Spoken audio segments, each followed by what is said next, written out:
Hello everyone. Before we start, make sure to like and subscribe to the channel, and leave a comment with where you're from and what time you're watching. That way, YouTube will keep showing you stories just like this one. Now, let's begin. The call came through at 11:47 p.m. on a Wednesday night in October 2018. I was already in bed, scrolling through my phone with the TV playing some rerun in the background, when I saw my sister Chloe's name light up the screen. She was driving from Anchorage to Fairbanks for a job interview at some environmental consulting firm. A 7-hour drive she'd insisted on doing alone despite my protests. "Hey, just wanted to let you know I'm taking a quick break," she said, and I could hear the exhaustion creeping into her voice. She'd been on the road for about 4 hours at that point, somewhere past Cantwell on the Parks Highway. The connection kept cutting in and out, but I could make out the sound of her car's hazard lights clicking in the background. She told me she'd found a pullout area with a decent view of Denali, even though it was too dark to actually see the mountain. I remember asking her if she felt safe stopping there alone, especially that late at night.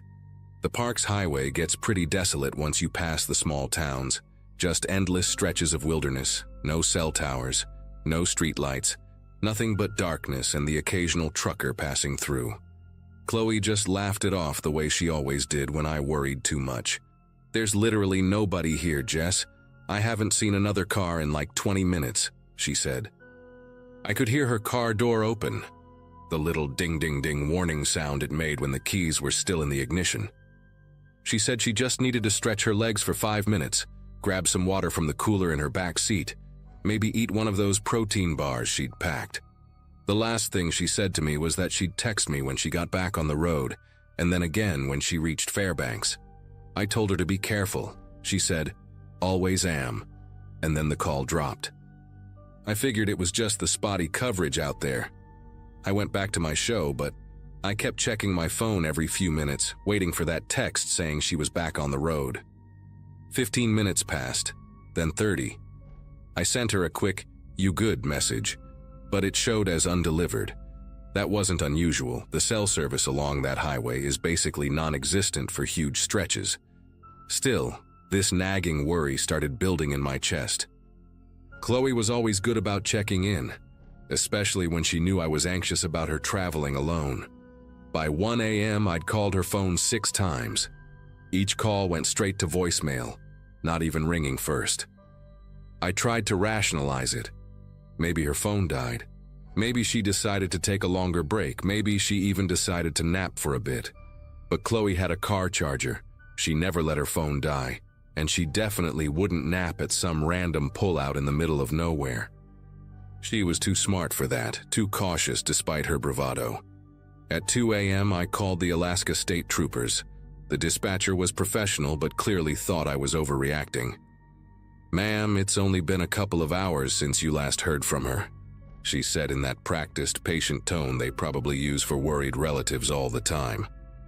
But when I explained the exact situation, that Chloe had pulled over on the Parks Highway around mile marker 185, that she was alone, that her phone was going straight to voicemail, the dispatcher's tone shifted slightly.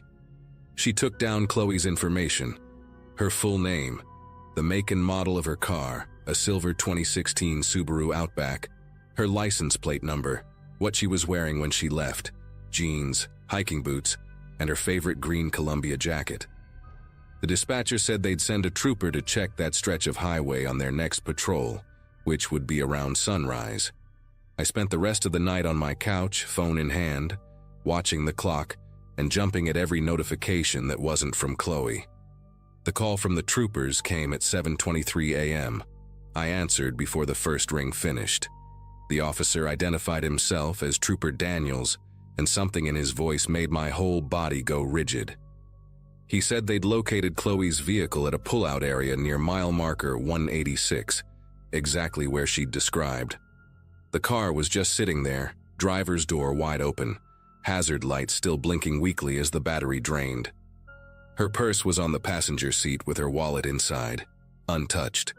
Her phone was on the floor by the gas pedal, screen cracked like it had been dropped. The keys were still in the ignition, and when the trooper turned them, the engine started right up. She had over half a tank of gas. But here's what made no sense. The engine block was still warm when they found it at 7 a.m., as if the car had been running until very recently. That meant either Chloe had been there just minutes before the trooper arrived, or someone else had been running that engine through the night. Trooper Daniels kept asking me questions while his partner searched the area. Had Chloe been depressed? Was she having problems with anyone? Did she mention meeting someone? I wanted to scream at him that none of that mattered because Chloe would never just walk away from her car like that. She wouldn't leave her purse, she wouldn't leave her phone, and she definitely wouldn't leave the door hanging open with the keys in the ignition. The trooper said they were checking the immediate vicinity. There was forest on one side of the pullout and a steep slope down to a creek on the other. He promised they'd have a search team and dogs out there within the hour.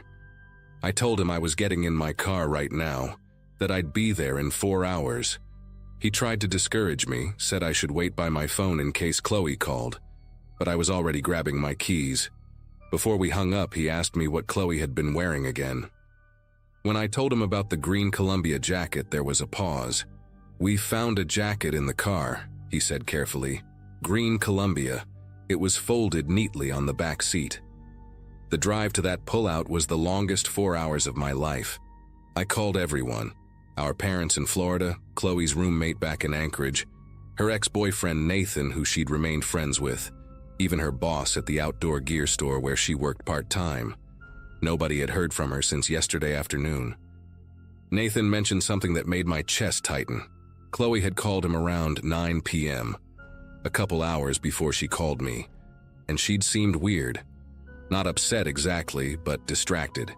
She'd asked him a strange question. Did he remember that time they'd gone camping near Denali and heard those voices in the woods at night? When he said yeah, those were probably just other campers, she'd gone quiet and then changed the subject. He didn't think much of it at the time, but now it seemed significant. By the time I reached mile marker 186, there were 3 trooper vehicles, a search and rescue van, and 2 civilian pickup trucks that belonged to volunteer searchers from Cantwell. The pullout was exactly as Chloe had described, a wide gravel area carved into the side of the highway, big enough for maybe 4 or 5 cars. Her Subaru was still there, now surrounded by orange traffic cones.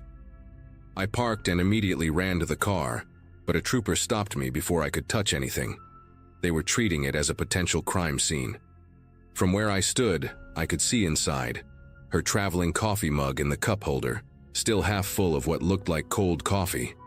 A bag of trail mix spilled across the back floor, her sleeping bag rolled up in the back with her overnight bag. Everything looked so normal, like she'd just stepped away for a second. The search teams were spread out through the woods calling her name. The dogs had picked up her scent leading from the car toward the tree line, but it stopped abruptly about 30 feet in, just stopped, like she'd vanished into thin air. One of the dog handlers, an older guy named Bill, pulled me aside and said something that still haunts me. "In 40 years of doing this, I've never seen a scent trail just end like that. Usually it goes up a tree, into water, or to a vehicle. But this, it's like she just ceased to exist at that spot." They searched for 3 days. Helicopters flew grid patterns over the wilderness. Divers checked the creek even though it was only 3 feet deep at its deepest point. Volunteers walked shoulder to shoulder through miles of forest. They brought in special equipment, thermal cameras, ground-penetrating radar, everything. The FBI even got involved because of the strange circumstances. On the second day, they found something that nobody could explain. About a quarter mile from the pullout, deeper in the woods than anyone thought Chloe could have gone on foot in the dark, they found her hiking boots. They were placed, not dropped, but deliberately placed, side by side on a fallen log, laces still tied. The socks were tucked neatly inside each boot. No footprints led to or from that spot, which made no sense because the ground was soft from recent rain. The forensics team took photos from every angle, measured everything, but couldn't explain how those boots got there without leaving a single track in the mud. Then things got stranger. The forensics team processing Chloe's car found something odd about her phone. Yes, it was cracked, but when they managed to power it on, they discovered that between 11:47 p.m., when she called me, and 2:47 a.m., the phone had taken 73 photographs. All of them were completely black.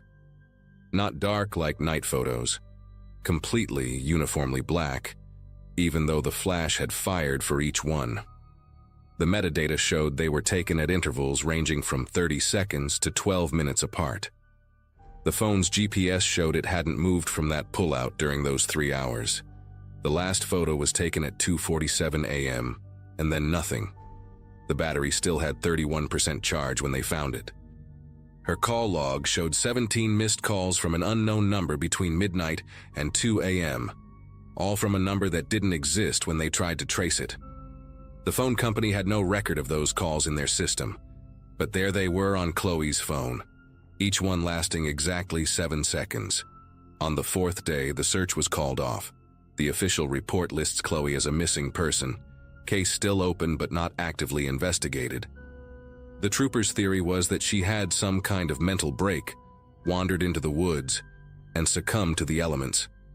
They suggested maybe she'd been picked up by someone passing by, even though no vehicles were caught on the highway cameras during that time window. But none of that explains the boots, the photos, the impossible phone calls, or how her scent just stopped. I hired a private investigator who spent 2 months on the case. He found something the police had missed or maybe just didn't want to acknowledge. In the 5 years before Chloe disappeared, there had been 6 other missing persons cases along that exact stretch of the park's highway. Different years, different seasons, but all between mile markers of 180 and 190. All were people traveling alone. All vehicles were found with engines still warm, doors open, personal items undisturbed. None of them were ever found. I still drive that stretch of highway sometimes. I know I shouldn't, but I can't help myself. I park at that same pullout and stand where Chloe's car was found. Last month, almost 6 years after she disappeared, I was there around midnight, the same time she'd called me that night. I was about to leave when my phone rang. Unknown number, my heart nearly stopped. I answered, but there was only silence. Not dead air. I could hear something like wind through trees, but different. Hollower. The call lasted exactly 7 seconds before it disconnected. When I looked at my phone, there was no record of the call in my log. I drove home and haven't been back since. But sometimes, late at night, my phone will light up with a notification that immediately disappears. And I just know, it's Chloe, trying to tell me something about what happened at mile marker 186. I've accepted that I'll never know what that something is. The not knowing is worse than grief. At least with grief, you have an ending.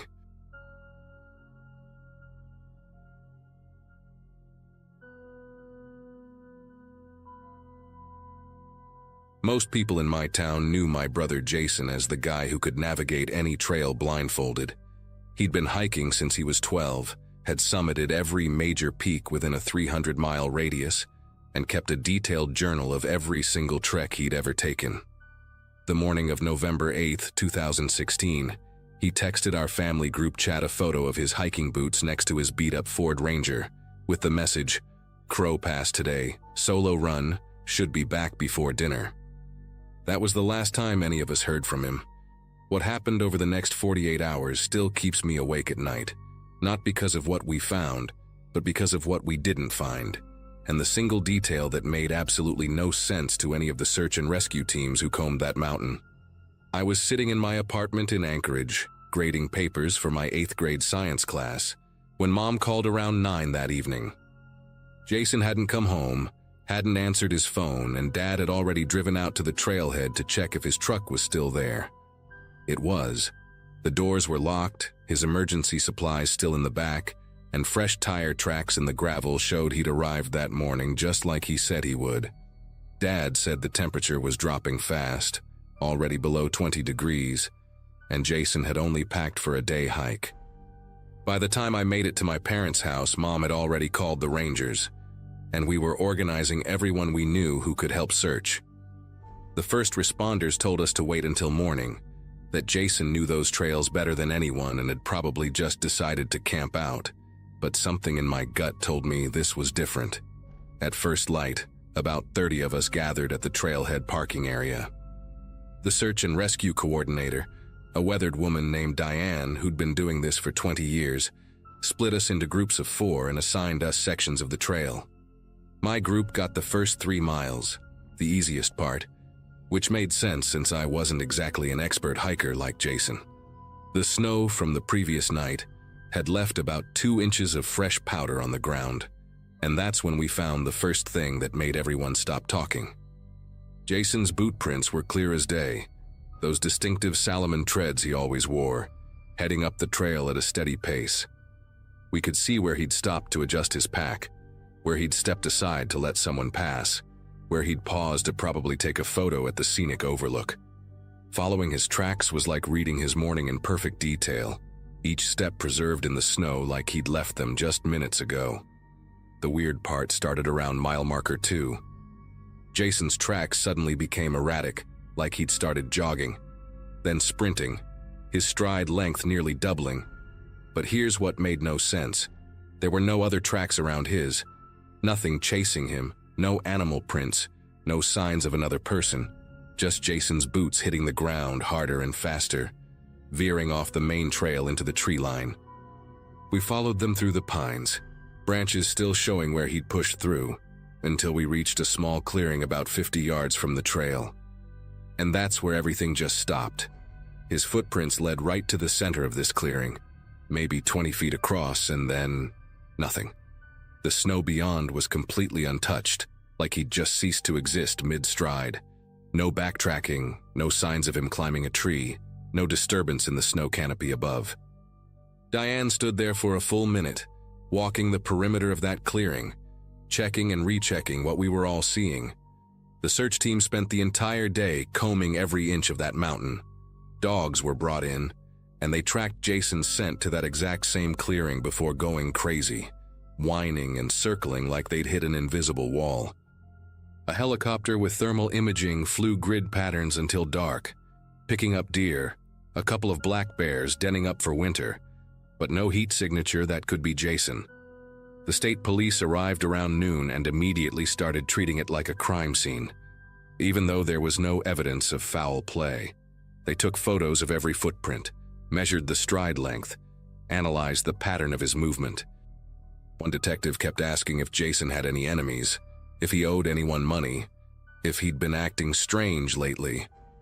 But Jason was the most straightforward guy you'd ever meet. Worked as a physical therapist, coached Little League on weekends, had been planning his wedding to his girlfriend Amy for next spring. The only unusual thing anyone could remember was Jason mentioning he'd seen some old survey markers on his last hike up Crow Pass, the kind they used in the 60s for geological studies, but that hardly seemed relevant. By the second day, the story had made the local news, and volunteers were showing up from Anchorage, Girdwood, even some from Fairbanks. The military sent a specialized Arctic rescue unit, and someone brought ground-penetrating radar to check if he'd fallen into a hidden crevasse or snow cave. They found nothing. The clearing became command central, with investigators studying every inch of ground. That's when one of the forensics guys noticed something that made everyone reconsider what we were dealing with. The snow in Jason's final footprints had an unusual quality to it. It was compressed differently than his other tracks, denser, like it had been subjected to enormous pressure. They took samples back to the lab and found microscopic glass spheres in the snow, the kind that only forms under extreme heat.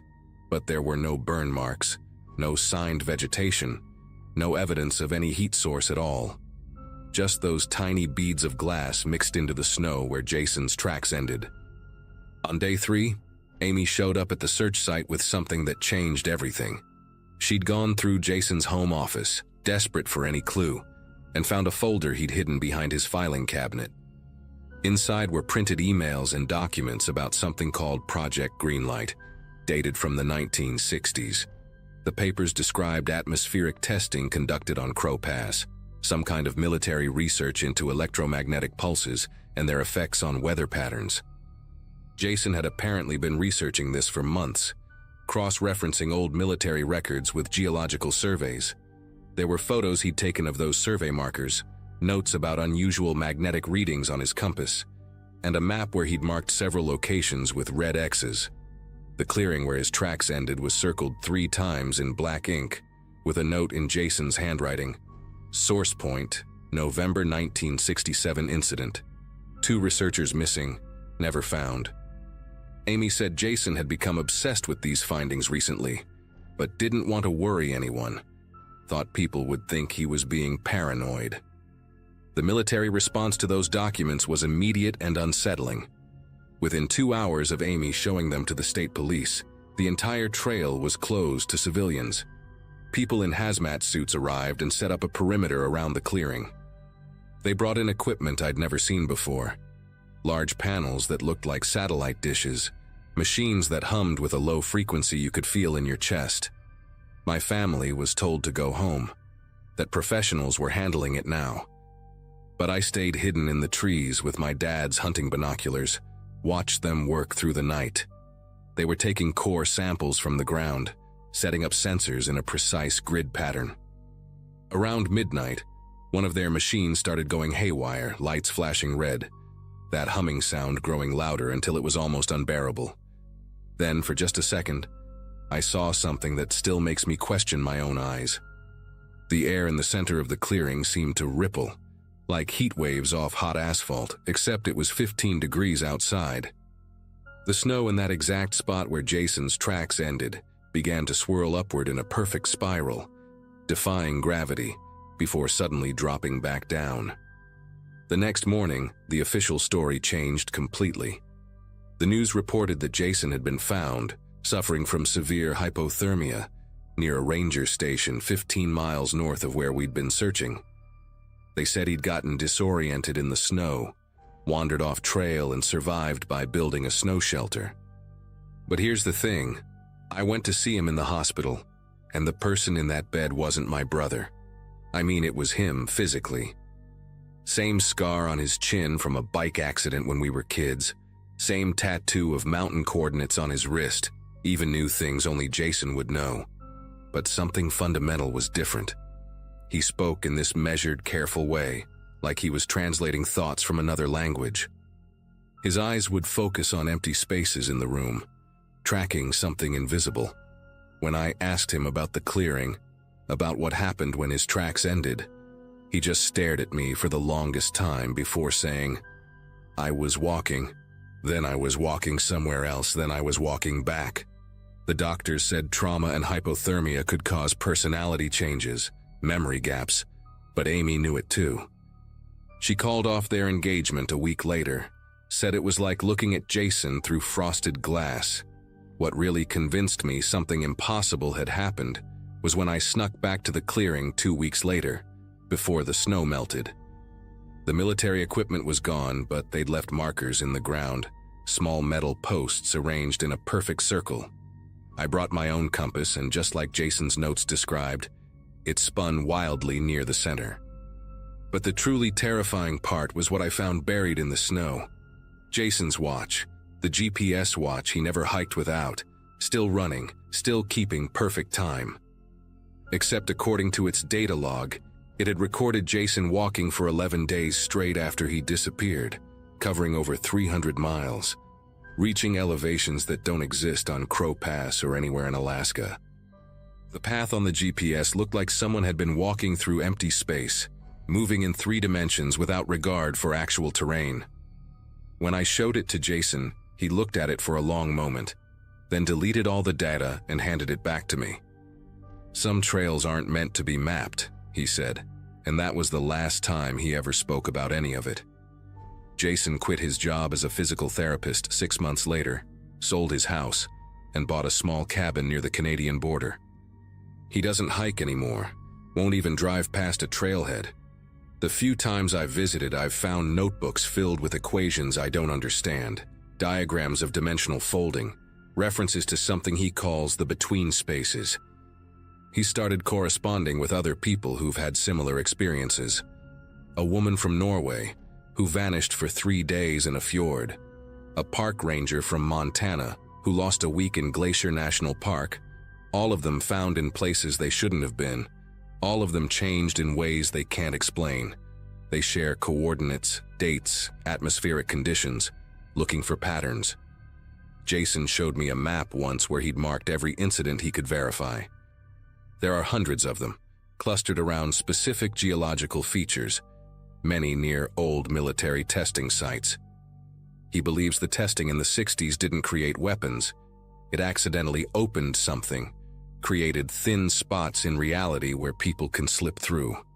The military knows about it, monitors these locations, but they can't close what they don't understand. The Crow Pass Trail reopened to the public this past summer, with a new route that bypasses that clearing entirely. They said it was for trail improvements, but I've seen the satellite images. There's a permanent installation there now, disguised as a weather station. Jason sent me one last email before he stopped using technology altogether, just coordinates and a date. The exact location and time he disappeared. When I checked the military records Amy had found, that date matched a test called Green Light Echo in 1967, described as a successful dimensional resonance experiment. The two missing researchers from that incident were found 3 weeks later in a hospital in Japan, with no memory of how they got there, speaking in equations for days before returning to normal. Neither of them ever fully recovered. I think about Jason every day, about who or what came back from that mountain. He seems content in his isolation, but sometimes when we talk on the phone, I hear him pause mid-sentence like he's listening to something far away, and he'll whisper, "They're walking again," before hanging up. I don't hike anymore either.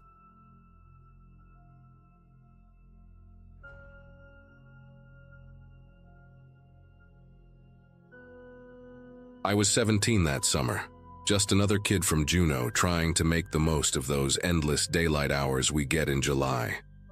My dad ran a small hardware store downtown, and I spent most weekdays helping him stock shelves and mix paint for tourists who'd decided their vacation rental needed a touch-up. Life was predictable, quiet even, until that Saturday when everything went sideways. My buddy Connor had just gotten his license, and his older brother's beat-up Chevy Silverado became our ticket to freedom. We'd been talking about checking out the old Perseverance mine entrance for weeks, ever since Connor's uncle mentioned it at a barbecue. The mine had been shut down since the 1920s, and locals always warned kids to stay away. Unstable ground, they said, old dynamite residue, toxic gases. But when you're 17 and invincible, those warnings just make it more appealing. There were 5 of us packed into that truck, me, Connor driving, his girlfriend Madison in the passenger seat, and my friends Lucas and Kai squeezed in the back with me. The road out there was rough, all gravel and potholes, winding through thick spruce forest for about 40 minutes before we reached the trailhead. Connor parked the truck in a small clearing where the old mining road used to continue, now just overgrown with Devil's Club and alder bushes. We grabbed our flashlights. Connor had these powerful LED ones he'd stolen from his dad's construction site, and started hiking up the trail. The entrance wasn't hard to find. It was this gaping black mouth in the mountainside, maybe 8 feet high and just as wide, with rusted metal tracks still visible leading inside. Someone had spray-painted "Keep Out" across a wooden barrier that had long since rotted and fallen to the side. The temperature dropped at least 15 degrees as soon as we stepped inside, and our breath came out in little white puffs that danced in the flashlight beams. The tunnel walls were slick with moisture, and every 20 feet or so, thick wooden support beams crossed overhead, most of them black with rot and sagging in the middle. Connor kept making jokes about cave-ins to scare Madison, who punched his arm every time, but I could tell even he was getting nervous the deeper we went. About 200 feet in, the main tunnel branched into 3 different passages. Lucas wanted to split up, said we could cover more ground that way, but Kai shut that down immediately. Smart kid. We took the middle tunnel, which sloped downward at a gentle angle, and that's when we started seeing things that didn't belong. First, it was just some empty beer cans, probably from other kids who'd been brave or stupid enough to come down here. But then Madison's flashlight caught something metallic against the wall, and when we got closer, we realized it was a wristwatch, expensive looking, still ticking somehow despite the moisture. Connor picked it up and wiped the face clean with his shirt. It was a Tag Heuer, easily worth a couple grand. That should have been our first real warning sign, but we were too caught up in the adventure to think straight. Another 50 feet down the tunnel, Kai spotted something bundled up in an alcove to our left. It was a North Face jacket, bright red, barely dirty at all. Couldn't have been there more than a few weeks. Madison unzipped the pockets and found a wallet inside. Washington State driver's license for some guy named Bradley Thorne, 32 years old, credit card still there, $80 in cash. Lucas found another jacket nearby, this one black Columbia rain gear, and stuffed underneath it was a purple backpack with university textbooks inside. The name written in the front cover was Jennifer Huang, and there was a student ID from UW dated just 3 months ago. We stood there in the dancing flashlight beams, passing these items between us, and the joking stopped completely. These weren't artifacts from decades past. People had been here recently, and they'd left in such a hurry they didn't even grab their wallets. Madison wanted to leave right then, and honestly, I was with her. But Connor insisted we should go just a little further. Maybe find out what happened to these people. Kai suggested we take photos of the IDs and report it to the police later, which seemed reasonable enough. We continued down the tunnel, our footsteps echoing weirdly in the darkness, and the air grew thicker, mustier. About 100 feet further, the tunnel opened into a larger chamber, maybe 30 feet across, with multiple passages branching off in different directions. Our flashlights swept across the space, revealing more abandoned items scattered around. Sleeping bags still rolled out, a camping stove with a half-cooked can of beans congealed on top, more backpacks, even a pair of hiking boots placed neatly side by side, as if someone had just taken them off for the night. Lucas counted at least 7 different sets of belongings, all from different people based on the variety of styles and sizes. The worst part was this notebook we found near one of the sleeping bags. Madison picked it up and started reading out loud, but her voice got quieter with each word. The handwriting was shaky, desperate. Day 3. They come at night. Can hear them in the walls. Bradley thinks we should try to run, but Jennifer says they're watching the entrance. The scratching is getting louder. The entry cut off mid-sentence, and the next few pages had been torn out. Connor grabbed the notebook from Madison and flipped through it. More entries, different handwriting, like multiple people had been using it. One page just had the same word written over and over. Inside, inside, inside, inside. Another had what looked like a crude map of the tunnel system with X marks at various points, and arrows pointing deeper into the mountain. At the bottom, someone had written in block letters, "They live in the deep shafts. Don't let them know you're here." My chest felt tight reading that, and I realized we'd all unconsciously moved closer together, our flashlight beams sweeping nervously across the dark tunnel mouths surrounding us. That's when we heard it, a sound that definitely wasn't made by any of us. It came from one of the deeper tunnels, this rhythmic scraping noise, like metal being dragged across rock. Then it stopped. We all held our breath, listening, and after maybe 10 seconds, we heard it again, but from a different tunnel. Closer. Connor whispered that we needed to get out immediately, and nobody argued. We started backing toward the tunnel we'd come from, trying to move quietly but quickly. The scraping sound came again, and this time it was followed by something else, a wet shuffling noise like someone walking through mud with bare feet. Madison grabbed Connor's arm so hard he dropped his flashlight, and it rolled across the floor, the beam spinning crazily before stopping with the light pointing directly down one of the dark passages. For just a second, I swear I saw something move back there, pulling back into the shadows. Not an animal, the movement was too deliberate, too calculated. It knew we were watching. We ran. There's no other way to describe it. We just turned and bolted back up the tunnel, our flashlights bouncing wildly, creating insane shadows on the walls. Behind us, that scraping sound multiplied, like whatever was making it had friends, and they were all moving now. Lucas tripped over something and went down hard, skinning his palms on the rough ground, but Kai and I hauled him up without even stopping. The branch in the tunnel where we'd made our first choice appeared ahead, and we veered left, sprinting toward that distant circle of daylight. Madison was crying, Connor was cursing under his breath, and I could hear my own ragged breathing echoing off the walls. The entrance seemed so far away, but we pushed harder, our legs burning, lungs screaming for air. When we finally burst out into the afternoon sunlight, we didn't stop running until we reached the truck, all of us piling against it, gasping and shaking.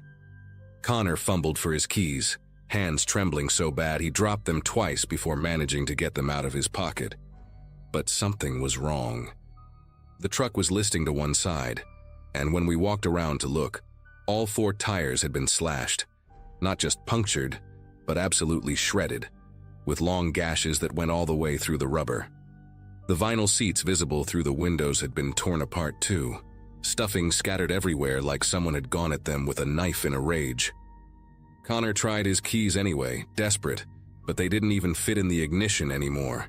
Someone had jammed something into the lock and broken it off inside. The hood was popped open, and when Lucas checked, half the engine components were missing or destroyed. Hoses cut, battery cables severed. This wasn't random vandalism. Someone had methodically made sure we couldn't leave. Madison started hyperventilating, and Kai was trying to get signal on his phone, walking in circles with it held high above his head. But we all knew there was no coverage out here. We were 40 minutes from town by car, and that was assuming you didn't get lost on the unmarked Forest Service roads. The sun was already starting to sink toward the mountains, maybe 3 hours of daylight left at most. Connor kept saying we should start walking, follow the road back, but Madison pointed out what we were all thinking. Whoever did this to the truck was probably still around, watching, waiting. They knew we'd gone into the mine, knew we'd found those things, and they wanted to make sure we couldn't tell anyone. Lucas suggested we go back to the mine entrance, maybe find another way through the mountain. But that idea died the moment he said it out loud. We weren't going back in there. Not after what we'd heard. So we stood there by the ruined truck, 5 teenagers in the middle of nowhere, trying to figure out our next move while the forest around us grew darker and the shadows longer. That's when Kai noticed something carved into a tree near where Connor had parked. Fresh cuts in the bark, still weeping sap. It was a date, 08/03/2023. That was only 2 weeks ago. Below it was carved, B. Thorne was here. Bradley Thorne, the name from the Washington driver's license we'd found in the mine. We decided to stick together and start walking back toward town, staying on the main road. Connor grabbed a tire iron from the truck bed. Lucas found a broken piece of rebar on the ground, and the rest of us picked up whatever rocks we could carry. Pathetic weapons, but they made us feel slightly less helpless. We'd been walking for maybe 20 minutes when we heard an engine in the distance, not coming from the direction of town, but from deeper in the forest, from one of the old logging roads that crisscrossed the area. We ducked into the trees and waited, hearts pounding, as an ancient Ford Bronco rumbled past, going slow, windows too dark to see inside. It stopped about 50 yards past where we were hiding, and the driver killed the engine. We held our breath, pressed against the wet moss and ferns, mosquitoes buzzing around our faces but nobody daring to swat them away. After what felt like hours but was probably only 5 minutes, the Bronco started up again and continued down the road toward the mine. That's when Connor made the call. We were going to cut through the forest, avoid the road entirely, and try to hit the main highway about 5 miles cross-country. It took us 6 hours of bushwhacking through Devil's Club and climbing over fallen logs to finally reach Route 7, and by then it was past midnight, our clothes torn, bodies covered in scratches and bug bites. A state trooper picked us up after about 10 minutes of walking along the highway. Connor's dad had called it in when we didn't come home. We told the trooper everything, showed him the photos Kai had taken of the IDs, explained about the truck. He radiated skepticism until he called it in and found out that Bradley Thorne and Jennifer Huang were both reported missing, along with 5 other people, all last seen in the Juneau area over the past 2 months. The next day, a whole team of cops and search and rescue went out to the mine. They found our truck just like we'd left it, found all the belongings in the mine, but no bodies, no sign of what had been making those sounds. The investigation went on for weeks, made the news all the way down in Seattle, but they never found those missing people. The mine entrance was sealed with concrete a month later, officially due to public safety concerns. Connor's family moved to Anchorage that winter. Madison and I broke up when she went to college in Oregon, and none of us really talk about it anymore. But sometimes I drive past the trailhead. They put up a gate now, heavy-duty steel with federal warning signs, and I wonder if those things, whatever they were, are still down there in the deep shafts, waiting, or if they found another way out.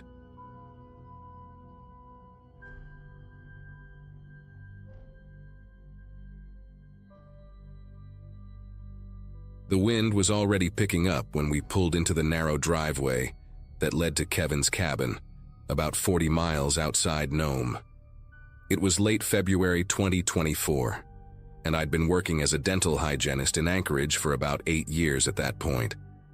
Kevin was an old college friend who'd inherited this place from his grandfather and only used it during hunting season.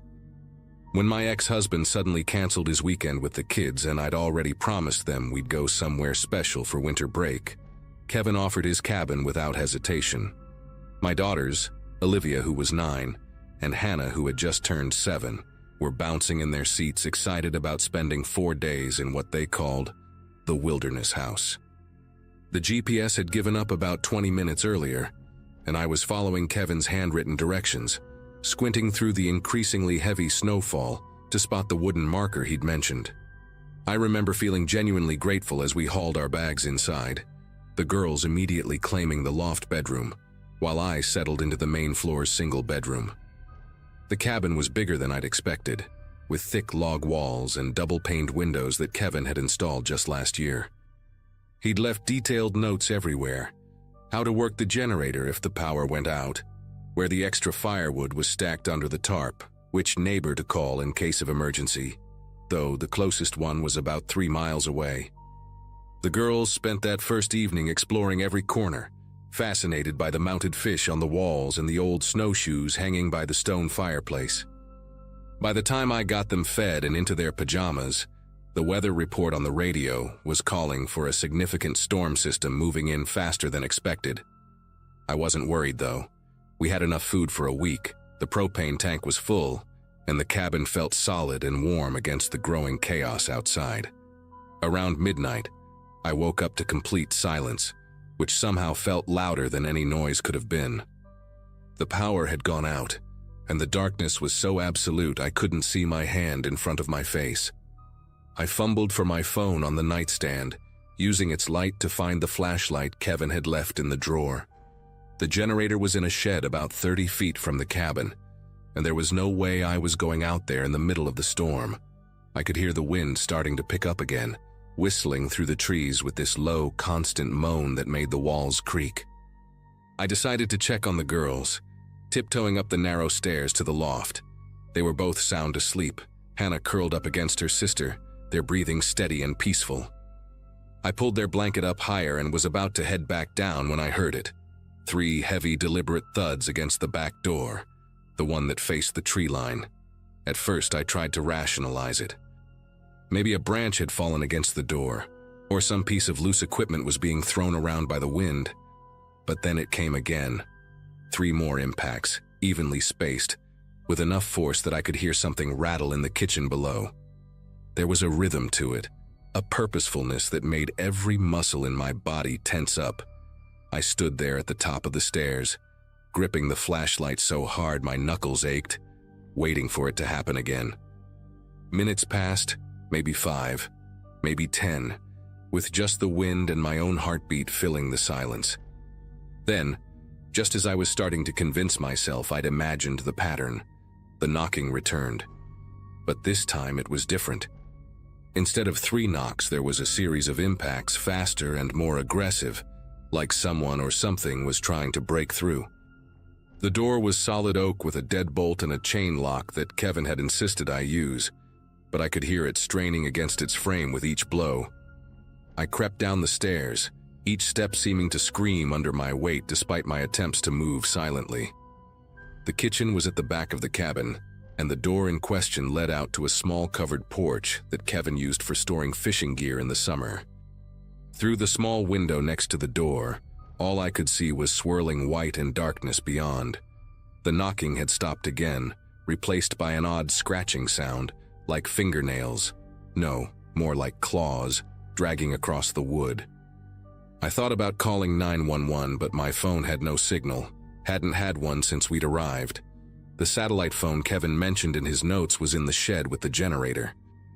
I stood there in the kitchen, the beam of my flashlight dancing across the walls as I tried to steady myself, when I noticed something that made my breath catch.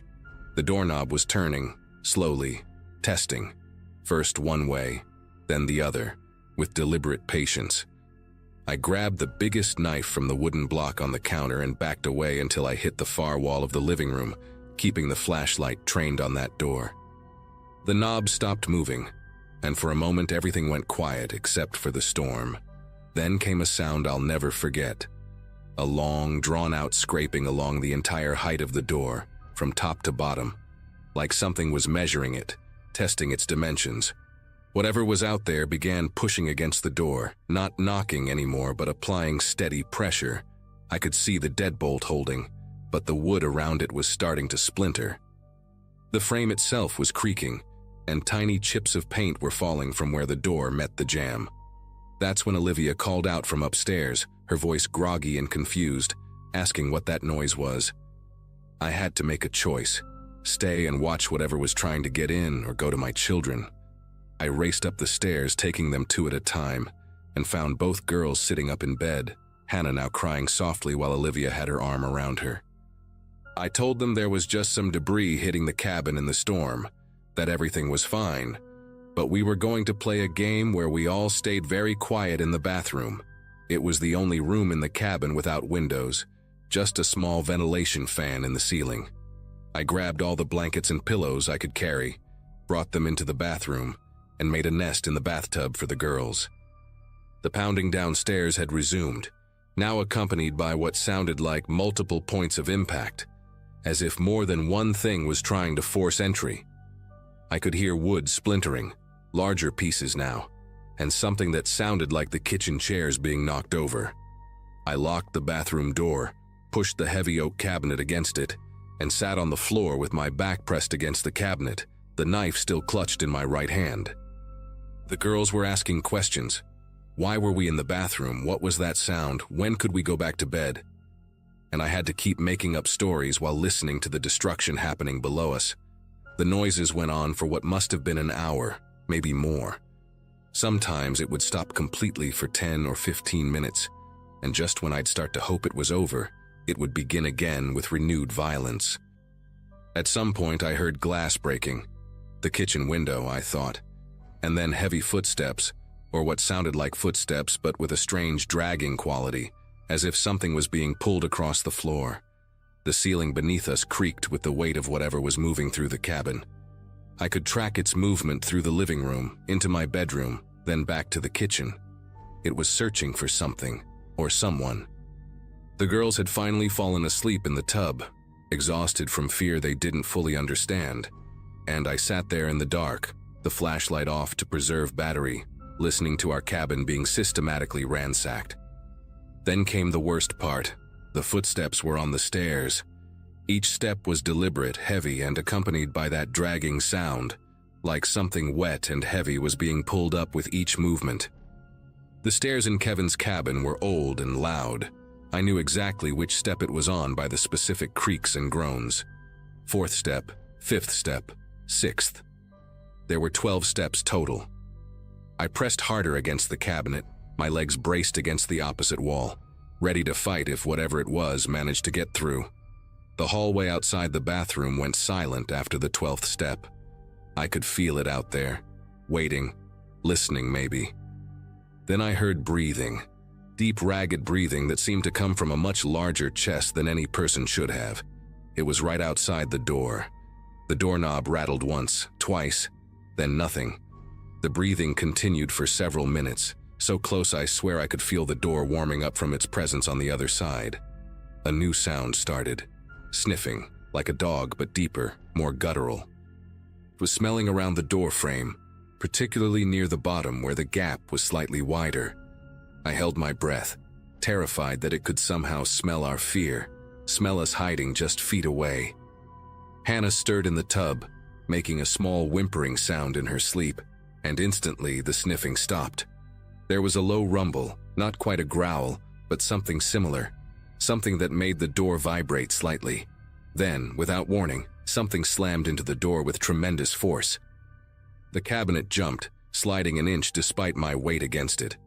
Another impact, and another. The wood was starting to crack. I could see splinters forming in the door panel through the gap above the cabinet. Whatever was out there wasn't just strong. It was determined. Between impacts, I could hear it making these sounds. Not quite human, not quite animal, but something caught horribly between the two. It was trying to speak, or at least that's what it sounded like. These garbled, wet attempts at words that never quite formed into anything recognizable. Just when I thought the door would give way completely, everything stopped. The breathing, the impacts, even the wind outside seemed to pause. I stayed pressed against that cabinet for another 2 hours, maybe 3, until the first pale light of dawn started filtering through the ventilation fan above us. Only when I could clearly see the girls' faces in the natural light did I dare to slowly, carefully, slide the cabinet away from the door. I didn't open it right away. I pressed my ear against it, listening for any sign of movement outside. Nothing. Finally, with the knife raised and ready, I unlocked the door and pushed it open just a crack. The hallway was destroyed. Long gouges in the walls at about chest height, the carpet torn into strips, and a smell like rotting meat mixed with wet dog that made me gag. But whatever had been there was gone. I checked every room, every closet, every possible hiding spot while the girls stayed locked in the bathroom. The back door was hanging off its hinges, the frame completely shattered, wood splinters scattered across the kitchen floor like broken teeth. The moment I saw our car was still intact and the keys were still in my pocket, I ran back upstairs, wrapped the girls in their blankets without explaining anything, and carried them one at a time to the car. I didn't pack a single thing, didn't even grab our phones or wallets. I just needed to get us away from that place. As I was backing out of the driveway, Olivia, now fully awake, pointed toward the tree line and asked why there were such big marks in the snow. I looked where she was pointing and saw them. Deep drag marks like something massive had been pulled from our back door into the forest, disappearing between the dark pines. The tracks were at least 3 feet wide, pressed deep into the snow, and they went on as far as I could see into the woods. We drove straight through to Anchorage, 8 hours without stopping except for gas, and I never told Kevin the real reason why his back door needed to be replaced. I just sent him money for the repairs and said a bear had tried to get in during the storm. To this day, I don't know what came to that cabin, what wanted so desperately to get inside. But sometimes, when I'm lying in bed at night and hear any unexpected sound, I remember that breathing outside the bathroom door, those wet, malformed attempts at speech, and I pull my own daughters a little closer.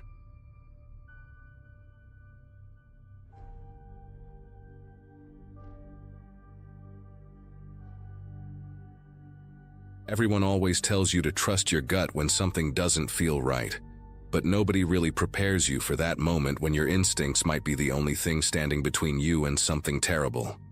I was 24, fresh out of nursing school, and had just landed my first real job at a hospital in Anchorage.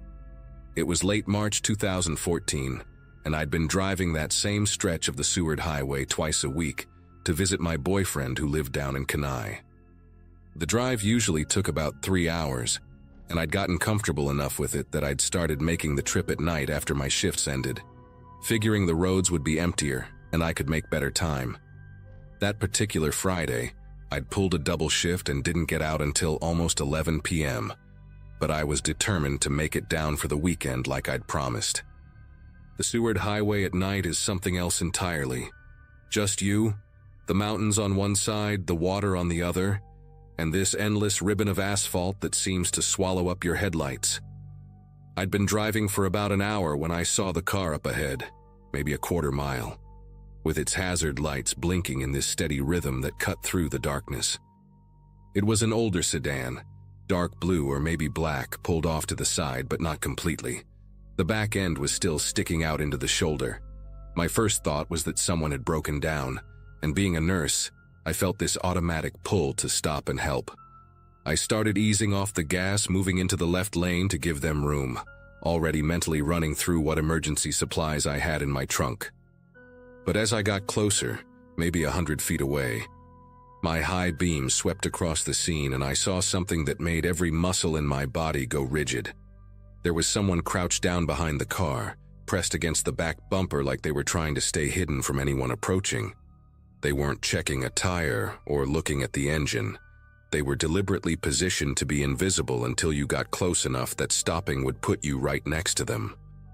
The person was wearing all black, including what looked like a ski mask, and they had their head turned watching my approach while staying perfectly still in that unnatural crouch. In that split second, my brain processed a dozen wrong details. No tools scattered around, no jack visible.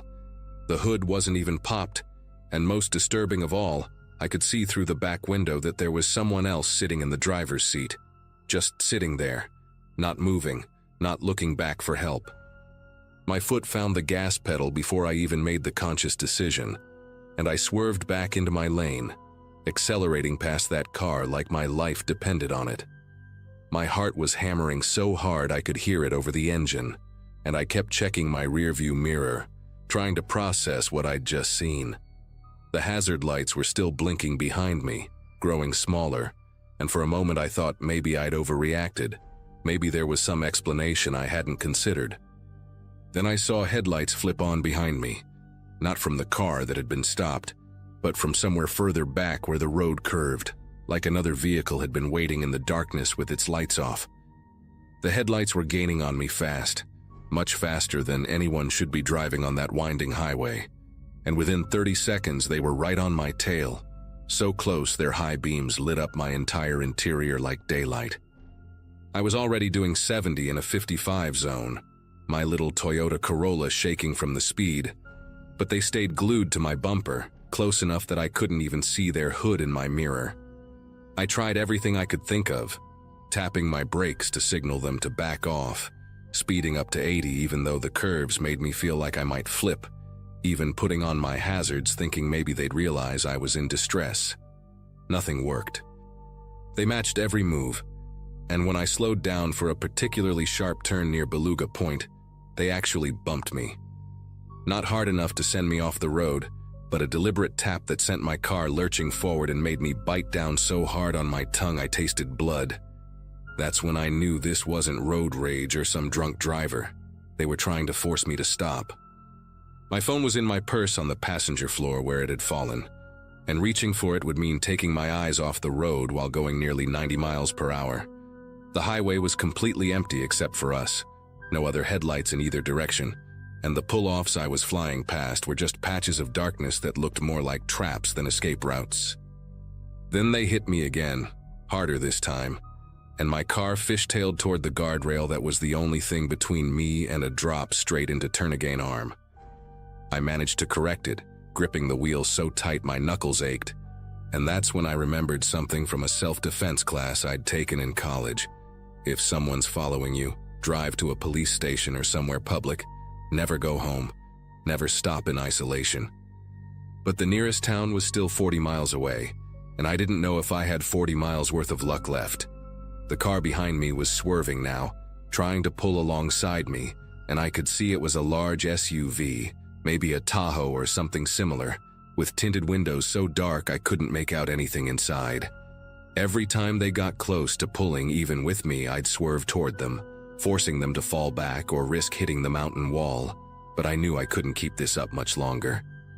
Just when I thought I was going to either crash or get run off the road, I saw a pinprick of light ahead. The Sunrise Inn, this little 24-hour gas station and diner combo that serviced truckers heading through.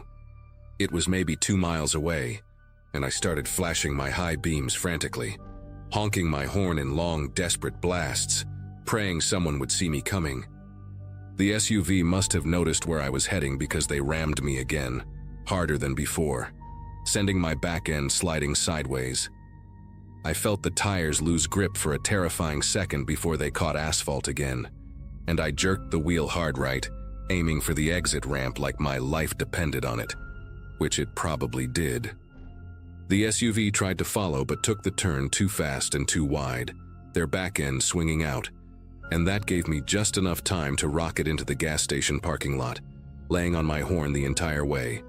I skidded to a stop right in front of the glass doors where I could see the clerk inside, a heavy-set woman with gray hair, who looked up startled from her magazine. I practically fell out of my car, leaving it running, doors open, and ran inside screaming for her to call 911. The SUV had pulled into the far end of the parking lot, just sitting there with its engine running, those dark windows reflecting the station's fluorescent lights. The clerk, bless her soul, didn't ask questions. She grabbed the phone and started dialing while pulling a baseball bat from behind the counter. We watched through the windows as the SUV sat there for what felt like forever, but was probably only 30 seconds, then slowly reversed and pulled back onto the highway, heading back the direction we'd come from. I was shaking so badly the clerk had to help me to a chair, and when the state troopers arrived 15 minutes later, I could barely get the words out to explain what had happened. The troopers took my statement and went back to check on that stranded vehicle I'd described. When they returned an hour later, their faces told me everything before they even spoke. They'd found the sedan abandoned, no hazard lights, no people, but there were fresh tire marks in the gravel, suggesting multiple vehicles had been parked there recently. The car had been reported stolen from Anchorage 2 days earlier, and there were rope fibers on the back seat and zip ties scattered on the floor. One of the troopers, a younger guy named Officer Brennan, told me quietly that there had been 3 similar incidents in the past month. Women traveling alone on that stretch of highway who'd reported being followed aggressively after passing what looked like a breakdown. 2 of them hadn't been as lucky as me. One had been forced off the road near Bird Creek and managed to lock herself in her car until help arrived. And the other, they'd found her car abandoned 20 miles from where she'd called 911, her phone still playing the recorded line. The clerk, whose name was Dottie, made me coffee with extra sugar and wouldn't let me leave until my boyfriend arrived to follow me the rest of the way. She told me she'd been working that station for 12 years and had seen enough to know when someone's guardian angel was working overtime. While we waited, she showed me the security footage from her cameras. You could see the SUV pulling in, and even though the quality was grainy, you could make out that there were at least 2 people in the front seats. What made my stomach turn was when she rewound it further and showed me that same SUV had driven past the station heading north about 2 hours before I'd arrived, moving slow like they were scouting. They'd been out there hunting, and I'd almost driven right into their trap. The investigation went on for weeks, but they never caught anyone. The SUV was found burned out in a gravel pit near Girdwood 3 days later, stripped of plates and VIN numbers. The police theorized it was a team, probably 3 or 4 people, using the breakdown scenario to target women traveling alone at night. They'd have one person hide behind the bait car to grab anyone who stopped, while others waited in vehicles nearby to block escape routes. The detective assigned to my case said I'd done everything right, trusting my instincts, not stopping, getting to a public place. But what really saved me was probably that I'd seen the person hiding before I'd slowed down enough for the trap to spring. If I'd gotten out to help, or even just stopped to ask if they needed assistance through my window, I would have been another missing person case on a highway that already had too many. I never drove that road at night again. Actually, I ended up breaking up with my boyfriend 2 months later and took a job in Colorado, partially because I couldn't shake the feeling every time I saw a car with hazard lights. The detective called me about 6 months after I'd moved to tell me they'd arrested a group matching the description in connection with an attempted kidnapping near Fairbanks. But the case fell apart when witnesses couldn't make positive identifications. Sometimes I wonder what would have happened if I'd left work 5 minutes earlier or later that night, if I'd taken a different route, if my headlights hadn't caught that figure crouched in the darkness at just the right angle. Dottie was right about guardian angels, but I know the real reason I'm able to write this today is because something deep in my brain, some primitive survival instinct, recognized a predator lying in wait and refused to let me become prey. Trust that feeling.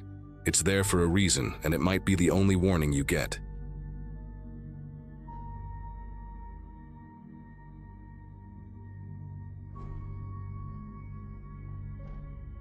"40 miles south of Adigan Pass, my Peterbilt went sideways on black ice and buried itself in a snowbank deeper than I am tall. I was 38, hauling equipment for North Star Logistics like I'd done for 12 years, making those long runs from Anchorage to Prudhoe Bay. Just another Tuesday in January, or at least that's what it was supposed to be. Living alone meant nobody would miss me for days, just my cat back home, probably already plotting revenge for the automatic feeder running empty. The weather service had promised clear skies until midnight, maybe some light flurries, nothing serious. But around 4 p.m., the horizon turned into this thick gray curtain moving toward me fast, like someone was pulling a blanket over the whole world. Within minutes, the temperature gauge on my dash dropped 15 degrees, and these fat snowflakes started hitting my windshield faster than the wipers could clear them. The wind hit like a freight train, slamming into the side of my trailer so hard I had to fight the wheel just to stay in my lane. Visibility went from miles to yards to absolutely nothing. Just this swirling chaos of white that made it impossible to tell where the road ended and the tundra began. I dropped down through the gears, crawling along at maybe 10 miles per hour, searching for any landmark that would tell me where I was. The mile markers had vanished. The pipeline that usually ran parallel to the highway was gone. Even the reflective posts along the shoulder had disappeared into the storm. Then came that moment every trucker dreads. The steering went weightless in my hands. That floating feeling that means you've lost traction completely. The whole rig started sliding sideways in this eerily quiet drift, the trailer pushing me toward what I thought was the shoulder, but turned out to be a drainage ditch packed with snow from the last storm. 18 wheels and 40 tons of steel just glided off the road like a toy, settling into that ditch with a soft crunch that left me tilted at a 20-degree angle, completely stuck. The engine was still running, but I knew I wasn't going anywhere without a heavy wrecker, and nothing was moving on that highway until the storm passed. I tried my phone. No signal, which was normal for that stretch even on good days. The CB radio just gave me static, nobody else stupid enough to be out in this mess. My fuel gauge showed 3/4 full, enough to keep the heater running for maybe 30 hours if I was careful, but these storms could last days. The temperature outside was already -20 and dropping fast. That's when I remembered the maintenance shed. There was one about a 1/4 mile back. I'd passed it right before the weather went to hell. These little shacks dot the whole highway, places where the road crews store salt and tools, sometimes hole up during storms. It meant leaving the truck, which goes against everything they teach you, but staying put meant burning through my fuel and possibly freezing to death if the storm outlasted my diesel. I grabbed my emergency bag, flashlight, flares, some energy bars, water bottles that were already starting to slush up, and wrapped myself in every layer I had. The moment I opened the door, the wind tried to rip it off the hinges. The cold hit like a physical thing, stealing my breath and making my eyes water instantly. Walking in that storm was like being underwater and on fire at the same time. I couldn't see more than 3 feet ahead. The snow was up to my knees, and the wind kept trying to knock me flat. I followed the slope of the ditch back up to the road, then tried to stay on what I hoped was the shoulder, using the wind direction to keep myself oriented. What should have been a 5-minute walk took almost 20, and by the time I spotted the dark shape of the shed through the storm, I couldn't feel my fingers anymore, even through my insulated gloves. The door was secured with a padlock, but the hasp was so rusted that 3 kicks broke it free. I practically fell inside, slamming the door behind me and collapsing against it, just grateful to be out of that screaming wind. My flashlight beam cut through the darkness, revealing a space about 12 feet by 8 feet, walls made of corrugated metal that rattled with every gust. There were shelves along one wall holding bags of road salt, a few rusty shovels, and a broken spreader. But what caught my attention was the corner near the back. Someone had made themselves comfortable there. A thick moving blanket was spread on the floor, the kind we use to protect furniture, still relatively clean. Next to it sat a neat pyramid of empty soup cans, maybe 15 or 20 of them. Labels faded but readable. Campbell's, Progresso, brands you'd find at any grocery store. A camping lantern sat on an overturned bucket, and beside it, a small pile of paperback books, their pages swollen with moisture. Someone had been living here, or at least staying here regularly. The organization of it all made me uneasy. This wasn't some emergency shelter situation like mine. This was deliberate, planned. I moved closer to examine the makeshift living space, and that's when I noticed the walls. At first, I thought it was just scratches in the metal, maybe from equipment being moved around. But when I aimed my flashlight directly at them, I could see they were deliberate marks carved into the corrugated ridges. Numbers, mostly. Dates going back about 2 months, starting in early December. Next to each date were tally marks, sometimes just 1 or 2, sometimes up to 7 or 8. But it was what was carved between the dates that made me step back. Crude drawings of vehicles, trucks, cars, what looked like an SUV, each one with an X scratched through it. Below the vehicles were numbers, 1, 2, 1, 3, 2. At the bottom of all this, carved deeper than the rest, were 3 words that didn't make sense. They don't stop. My first thought was that whoever stayed here was tracking the traffic, maybe counting days until rescue. But why cross out the vehicles? And what did those other numbers mean? The storm outside was getting worse, the whole shed shaking like it might tear loose from its foundation. I figured I'd be stuck here for hours, maybe until morning, so I started exploring more carefully. Behind the bags of salt, I found a Coleman cooler, the old metal kind from the 70s. Inside were more empty cans, but also something that made my chest tighten: car keys. 5 different sets, each on different keychains. A fuzzy dice, a bottle opener shaped like a fish, a worn rabbit's foot, a small LED light, and a plastic tag from a rental company. These weren't from the same person. I dug deeper and found wallets, 3 of them, all with driver's licenses still inside. Gregory Ash from Wiseman, 42 years old. Bethany Carver from Fairbanks, 28. Robert Lang from Deadhorse, 51. The licenses were all current, none expired. There was cash in the wallets too, credit cards, family photos. Gregory had a picture of 2 kids in baseball uniforms. Bethany had one of herself with an older woman who looked like her mother.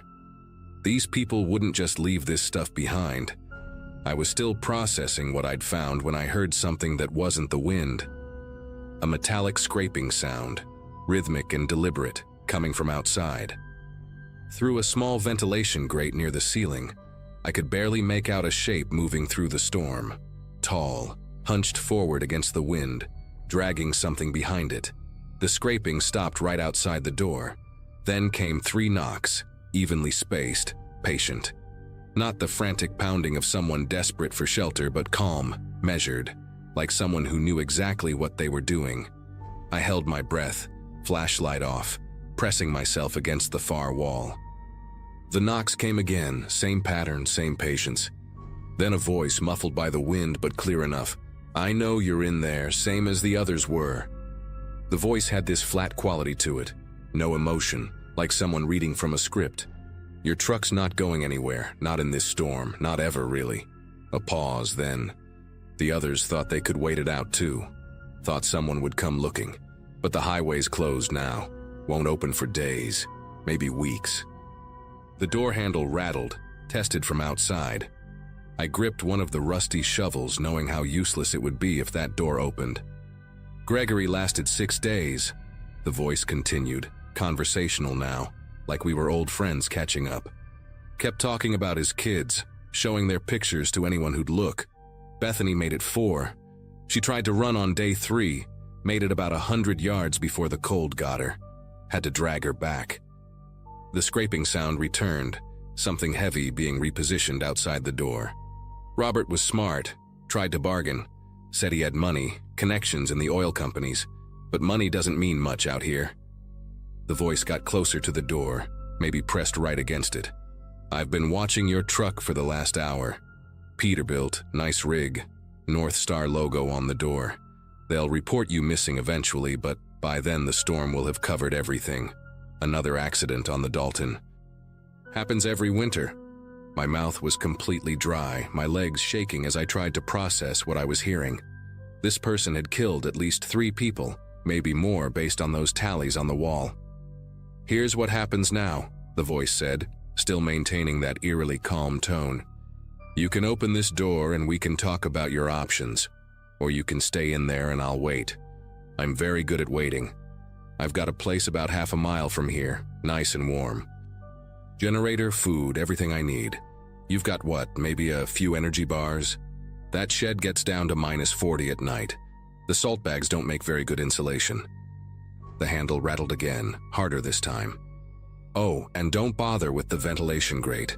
Already sealed it from outside while you were looking through those wallets. Carbon monoxide from that lantern will build up pretty quick in a space that small. I looked up at the grate and could see something dark pressed against it from outside. Cloth or plastic, I couldn't tell. The camping lantern on the bucket wasn't lit, but if I needed heat, if I tried to use it. 20 minutes, the voice said. That's how long I'll give you to think about it. Then I'm going to start making this uncomfortable. The scraping sound moved away from the door, followed by footsteps that quickly disappeared into the howling wind. My mind was racing through options, all of them bad. The wallets in my hands belonged to people who'd faced this same choice and were now presumably dead. But something about the whole setup bothered me. If this guy was such a successful predator, why leave evidence in the shed? Why let me find the wallets and keys? Then I remembered the carvings. They don't stop. Maybe those weren't his victim's words. Maybe they were his frustration. The numbers under each vehicle suddenly made sense. Passengers. He'd tried to get vehicles to stop, but they kept driving. The storm was his opportunity, forcing people off the road. I dug through my emergency bag with shaking fingers, found the flares. 4 of them. Not much, but maybe enough. I also had my knife, a folding buck my father gave me 20 years ago. The shed had those bags of road salt, the shovels, some chains hanging on the wall. I grabbed the heaviest chain, about 6 feet of it, and wrapped one end around my left hand. The door opened outward. I remembered fighting the wind to close it. If I could time it right when he came back. 15 minutes later, I heard the scraping again. Closer, stopping about 10 feet from the door. Time's up, friend. Winter's not getting any warmer. Then came a sound that made my gut clench. Liquid splashing against the metal walls. The sharp smell of gasoline cutting through the cold air. He was dousing the shed. Last chance to come out and talk, he called. Or we can do this the hard way. I knew I had seconds to decide. I lit all 4 flares at once, the red light filling the shed with hellish shadows, sulfur smoke already thick in the sealed space. Then I kicked the door open with everything I had. The wind caught it, slamming it wide, and I burst out into the storm, flares in one hand, chain swinging in the other. The man stumbled backward, caught off guard. He was shorter than I'd expected, wearing a Park Service uniform that was clearly stolen, too big for his frame. His face was gaunt, weathered, with pale blue eyes that looked completely hollow. He had a jerry can in one hand, a flare gun in the other. I threw 2 of my flares at him, the wind sending them spinning like fiery pinwheels. He raised his arm to block them, and I swung the chain, catching his wrist. The flare gun went off, the projectile shooting into the storm. We both went down in the snow, rolling and fighting for control.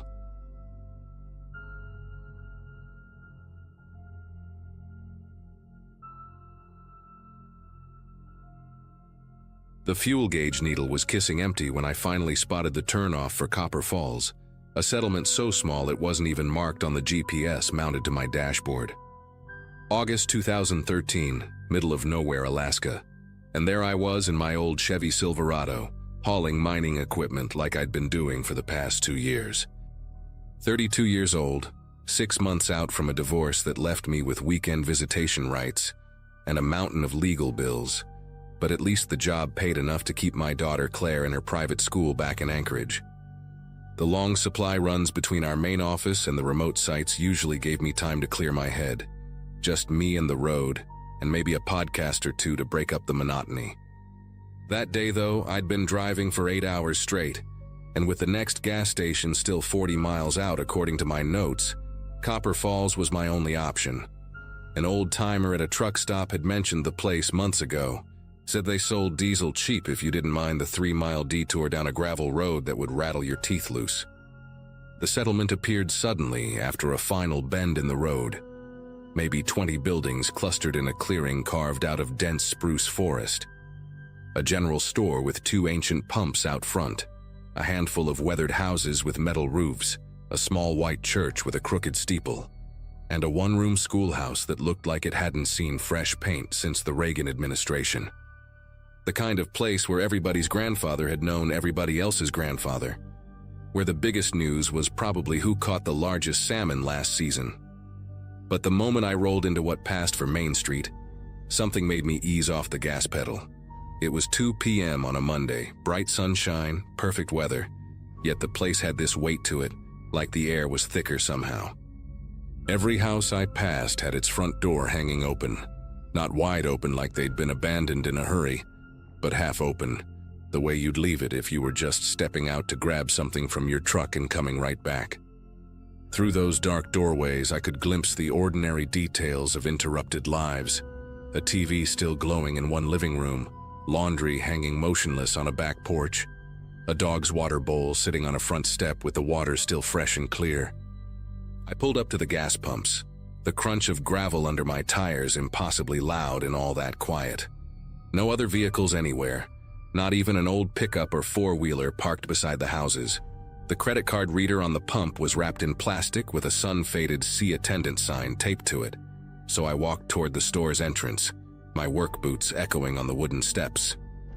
The door was propped open with a chunk of firewood, and inside I could hear the electric hum of refrigerators still running.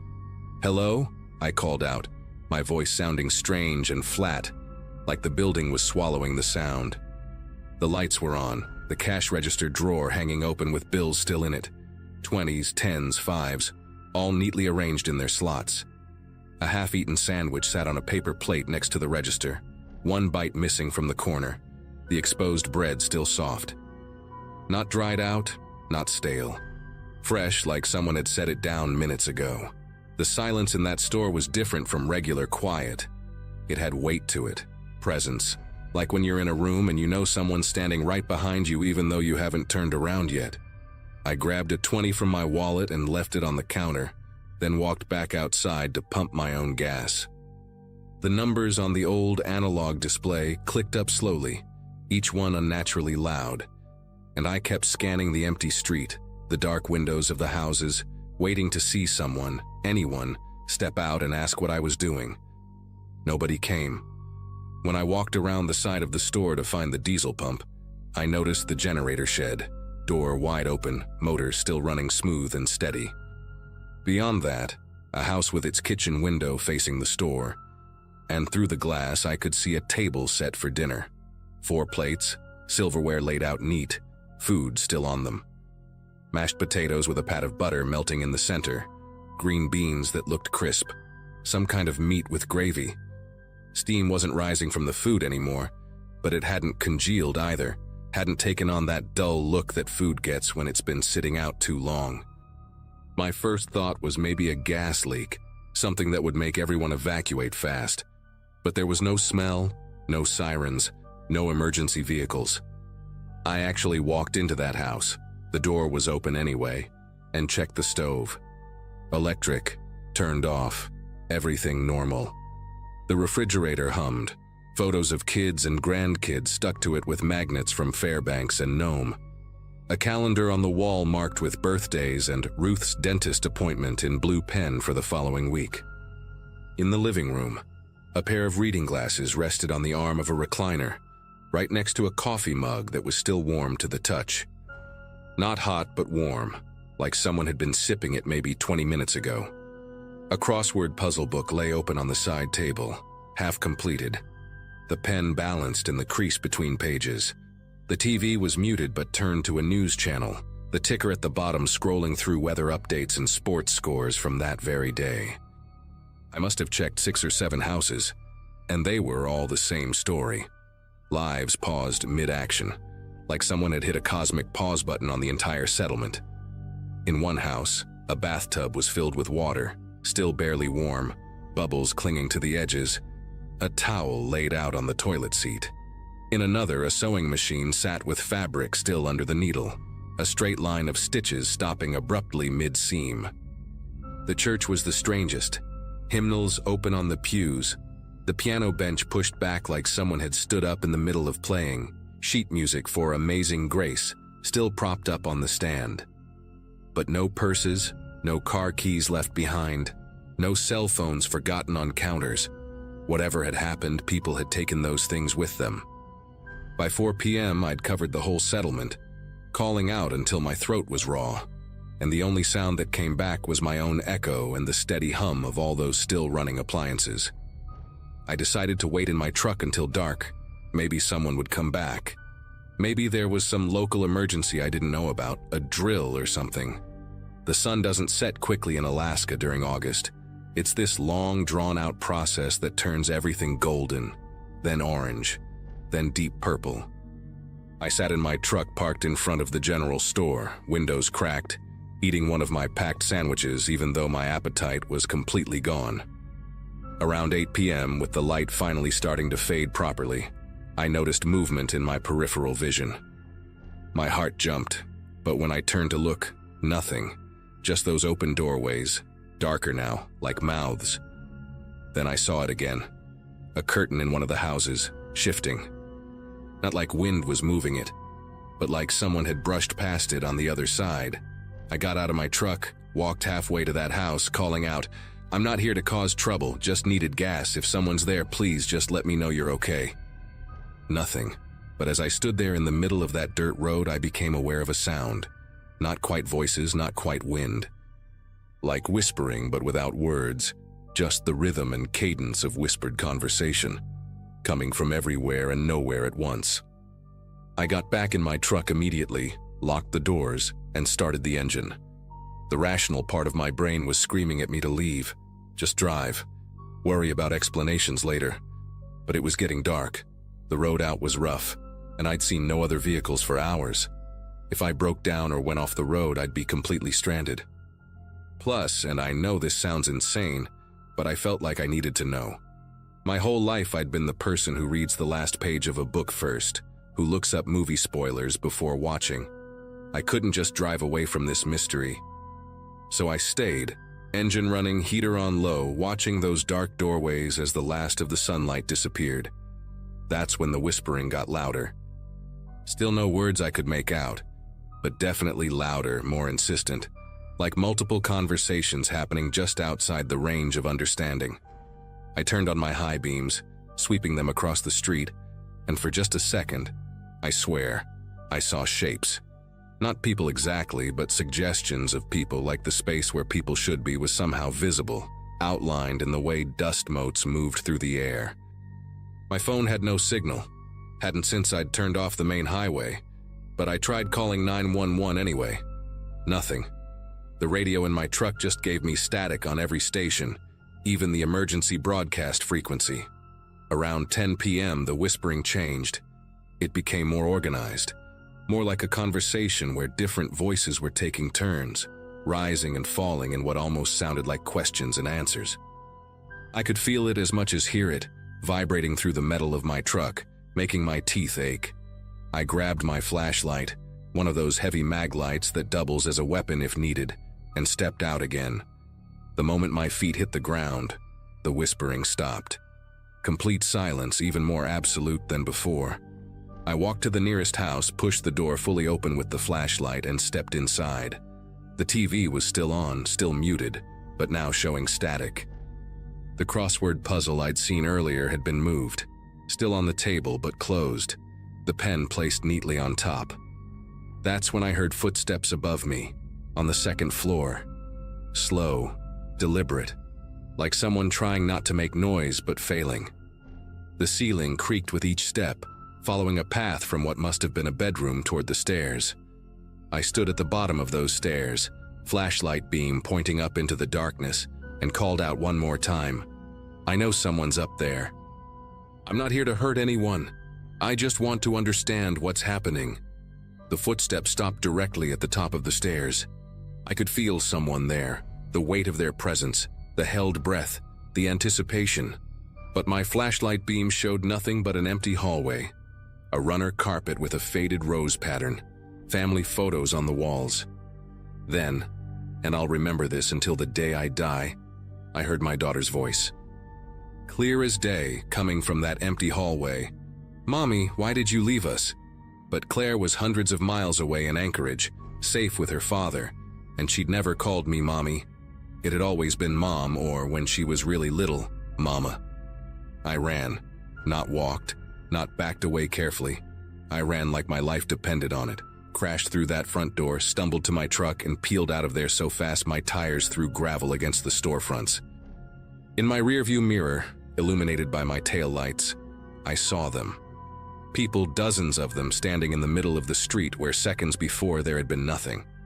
They weren't moving, weren't waving, just standing there watching me leave. Men, women, children, all perfectly still, all perfectly normal looking except for the fact that they hadn't been there 10 seconds ago. I drove those 3 miles of gravel road faster than was safe, my truck fishtailing around corners, branches scraping against the sides. When I finally hit the main highway, I didn't stop until I reached the next town, nearly 50 miles away. I pulled into a 24-hour diner, my legs shaking so bad I could barely walk, and asked the waitress if she'd heard anything about Copper Falls, any emergency, any evacuation. She looked at me like I'd asked her about Atlantis. "Honey," she said, refilling my coffee cup for the 3rd time, "there's no place called Copper Falls around here. I've lived in this area 40 years. I drove back the next morning. I know that sounds crazy, but I had to. I found the spot where I'd turned off, or where I thought I had. But there was no road, no worn path, no wooden sign, nothing. Just unbroken forest, trees that looked like they'd been growing undisturbed for decades. I spent 3 hours walking through those woods with GPS, looking for any trace of that settlement. I found nothing. Not a foundation, not a power line, not even a clearing where buildings might have stood. When I got back to Anchorage, I checked every map, every record I could find. No Copper Falls, no record of it ever existing. The old-timer who'd first told me about it? The other truckers at that stop said he'd died 5 years before I claimed to have met him. But I know what I saw. I know what I heard. And sometimes, late at night when I'm driving those long, empty stretches, I hear that whispering again, just at the edge of my hearing. And I push the accelerator a little harder and don't look in my mirrors until I see city lights again.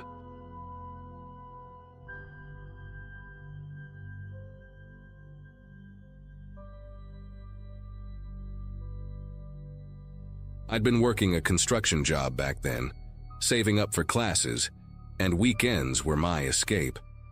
My friend Marcus had this old pickup, and he suggested we drive out to Big Lake for a couple of nights with a few others. There were 5 of us in total. Marcus, his cousin Drew, my coworker Lena, her friend Sarah, and me.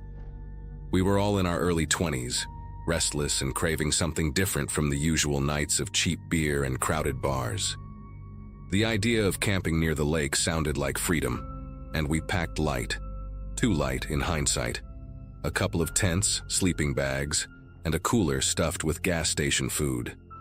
The drive took longer than planned because Marcus insisted on shortcut trails that were more mud than road. By the time we got close to the lake, the sky was already bruised with fading light. Pines surrounded us in every direction, so thick it felt like we were threading a needle through endless green walls. When we finally stopped, the ground was uneven and damp, but Marcus grinned like he'd just discovered gold. We set up camp, laughing, swatting mosquitoes, arguing over who forgot extra matches. The place had this eerie silence between our voices, like the forest itself was holding its breath. On the second afternoon, while searching for dry wood, Drew spotted a path that looked barely walked. Curiosity got the better of us, and we followed it. The trail twisted deeper into the woods until we stumbled across a weathered hunting cabin, half swallowed by moss and shadow. The windows were cracked, the door hung crooked on its hinges, and the roof sagged as if it had given up years ago.